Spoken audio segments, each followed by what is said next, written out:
Hey guys, this is bigbluffzinc, aka BBZ for BBZ Staking, and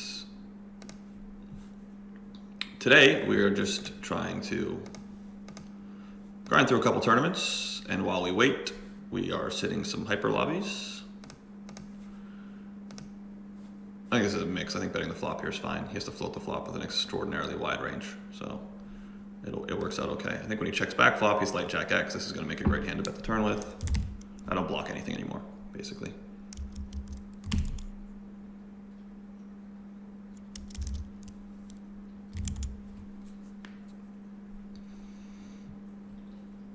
So we'd expect him to like have picked up 9x, have 5x, have 2x, etc., and stack off, basically.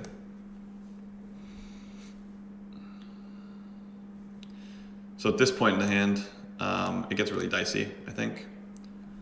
When I check, he checks back 9x, but 5x always bets, and 9x may bet when I check. And he obviously doesn't have the Jack X traps, and he can certainly have like, some 6-7s and some 7-8s and some 8-6s and some diamond-diamond combos and the like. And he had king-queen, which makes sense. You can definitely have hands like that. I don't think that hand calls when I bet, but maybe it does. I think it's close. I don't think my hand's an unreasonable one. I would rather make my bet when I have some kind of 9 blocked. I think that the bet makes, or sorry, my check. I think my check makes a lot more sense when I have the 9 blocked somehow. I think some people might catch on to that, and I wouldn't disagree with that. But I don't think that my check is bad. I just think it's close.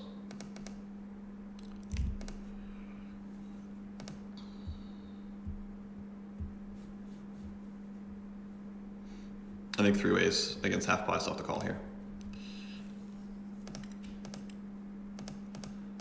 We've got a 500 5 out of 6 that we are hoping pops off momentarily.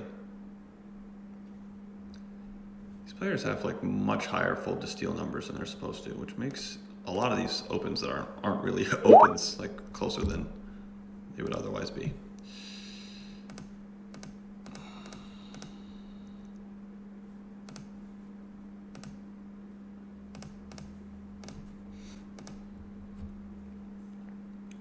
It's a tough spot with a backdoor flush draw and a jack. Tough spot for me to check, but I think that the same argument I had for opening kind of applies post flop, which is that I think these ranges are a bit narrow, and when there's 2 of them, that means there's going to be like some pretty dense interaction with a texture like this one, and I'm kind of okay just like passing to some degree. Like I'm just concerned these ranges are just too tight pre-flop.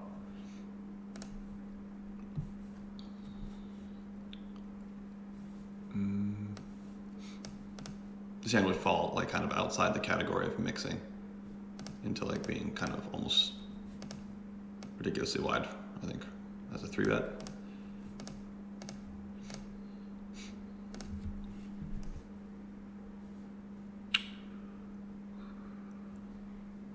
So certainly some elevated raise first in numbers, at least from some of these positions. Makes this really close to a jam. I'm kind of torn between call and like, cause I think intuitively I want to jam the offsuit combos here and flat the suited ones. I'm pretty sure that's what I'm supposed to do. But his RFI just seems like it doesn't seem bad or anything. It just seems a little bit elevated, and I think that the EV is gonna run at the margin. I think it's gonna be really, really, really close. I'm gonna do some more work. There's a lot of spots where I'm not like, where I don't have good enough answers. My answers are pretty good for what it's worth, even though they're not perfect. My answers are going to be, on average, good enough to beat this format. But, I could have better answers. So this is like 9 from the cutoff. Fucking hell. I actually think against not like this is like over 9, but just like at 9 it's going to be 4s. I'm pretty confident about that. And it's just like like these spots are just like right at the fucking line. Yeah, that means obviously we didn't want the big blind to have jacks. But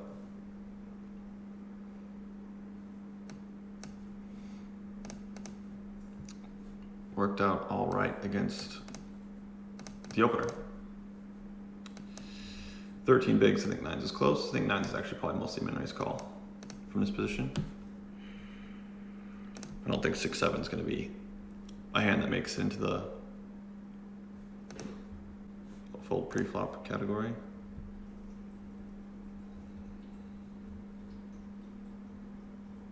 That's not a nice run out. When you get in with 80-20.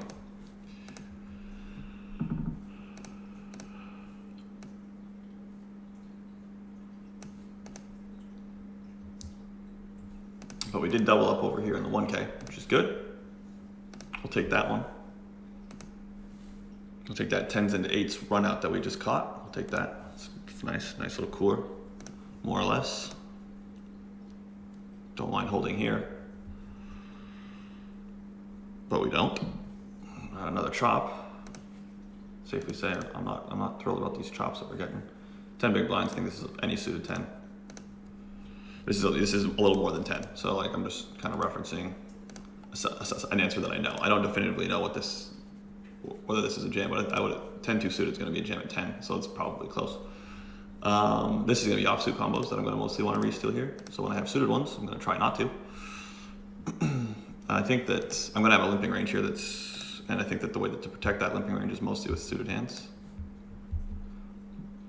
I think when he checks back the flop, hands like this one end up being mostly bet.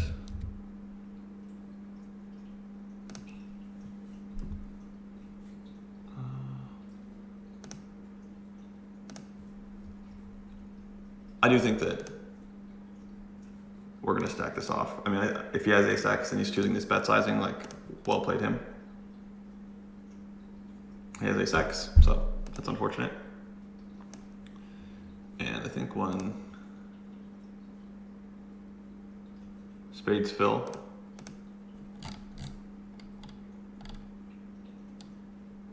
this bet size is probably appropriate.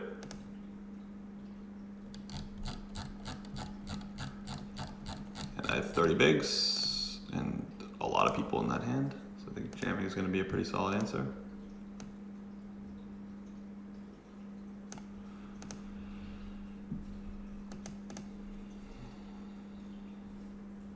Okay, let's hold with. Okay, that's unfortunate, but you know what are you going to do? Jacks and 9s. We did what we needed to do. Got a little bit unlucky. Happens. 4 bigs. Close to 4 bigs, don't have to call with any 2. 3 big blinds I kind of do, but a 4 I really don't. So, can make some folds. This is obviously not that close. And neither is this one. 6 bigs versus button jam. Gonna be something like 10-9 suited plus, something in that range. Sounds not good enough. It's not the run out we wanted. Up here.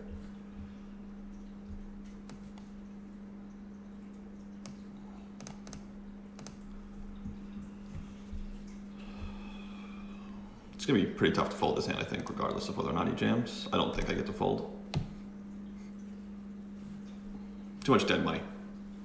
Hopefully we just run out. This is 7s and we go to flip. Yeah, there we go. Let's get the jack on the river. Let's get the jack on the river. Oh, we'll take the queen. We'll take the queen. We got no complaints about the queen. Queen works. The queen gets the job done. I was just asking for a jack, but I'll take that queen. This is interesting when he like allows me to do this. I'm pretty sure that like it's much more advantageous for me for this player to bust than for him, so I think I don't know like how much I get out of jamming, so I don't think there's much value here in betting.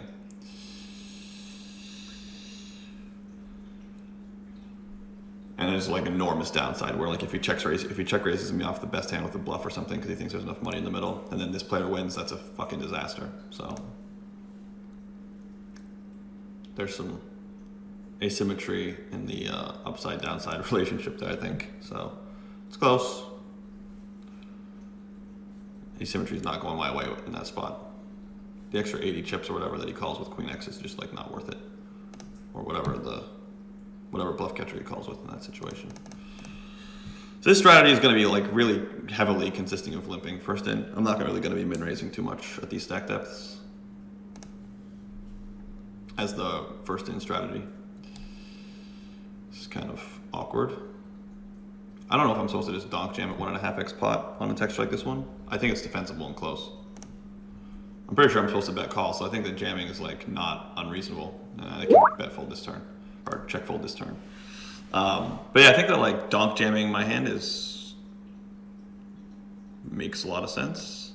Although I don't, I think people hate doing it. I don't think you see it much. I think this is super close at 6.5. I think that any queen high kind of goes in. Ugh, being pinched like that's no fun. Ace. Okay. All right. So thanks for checking this video out, guys. I really appreciate you sticking with me and us catching, some love in the 500, even though we didn't win. And I'm trying to think about like anything that really stood out, but I mean, just some run good and some run bad. And hopefully you guys can check us out tomorrow for one of our group sessions. They run Monday to Friday. You can check out the link in the description below to sign up. And please consider subbing to this channel for more videos like this one. And let me know what kind of poker strategy content you guys would like to see me make in the future by just posting in the comments. So thanks, guys. Appreciate you guys checking out BBZ Coaching. And I'll talk to you soon. Bye-bye.